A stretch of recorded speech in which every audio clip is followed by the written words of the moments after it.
இந்த வியாபாரம் எவ்வளவு நாளா செய்யறீங்கம்மா? கோயம்பேடு திறந்ததுல இருந்து செய்யறீங்க. எப்படி நீங்க கத்துக்கணும் இந்த வியாபாரம்? பணம் கொடுத்து கத்துப்பீங்களா? என்ன சொல்றீங்க நீங்க?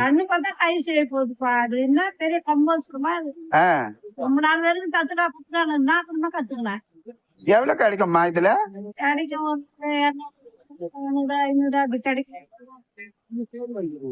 வந்துருவீங்க? எத்தனை மணிக்கு வருவீங்க கடைக்கு? கணக்கே கிடையாது. 7 மணி வரும், 8 மணி வரும். யாரு கேக்குறாங்க? நானே ராஜாவுக்கு கண்டு. எப்படி உங்க வீட்டுல யாரும் உங்களை கேட்க மாட்டாங்களா? ஏன் அவங்க கேட்பேன், என்ன அவங்க கேட்க வேண்டிய சட்டம் கிடையாது. ஏமா அப்படி சொல்றீங்க? இது வந்து என் பேரை வந்து நீ வந்து கடை போடணும் அதிகாரம் பண்ணுறாரு. நான் சொல்லுவேன், நீ வந்து கடை போடுற என்னால முடியலன்னு நான் சொல்லுவேன். அவன் எப்படி? நீங்க தான் காப்பாத்துறீங்களா குடும்பத்தை இந்த வியாபாரம் செஞ்சு? அதால்தான் அவ்வளவு தைரியமா பேசுறீங்க. காப்பாத்தினால வயசாகி போச்சு, நம்மளுக்கு அதிகாரம் இது. குடும்ப தலைவி.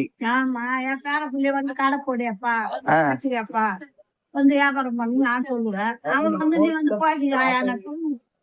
இந்த கடைக்கு வாடகை இருக்காமா? வாடகை சும்மாதான். கோயம்பேடு திறந்ததுல இருந்து நீங்க மார்க்கெட் வியாபாரம் பண்ணிட்டே இருக்கிறீங்க. தெரியாம வந்து வியாபாரம் கத்துக்கின்னு குடும்பத்தை காப்பாத்துறீங்க. ஆச்சரியமா இருக்குது. எப்படி கத்துக்கினீங்க எனக்கு கூட சொல்லி கொடுங்க. உங்க கடை பக்கத்துல ஒரு கடை போட்டுறேன் நான் கூட. போட்டுக்க முடியுது, இதுல போட்டுக்கோ.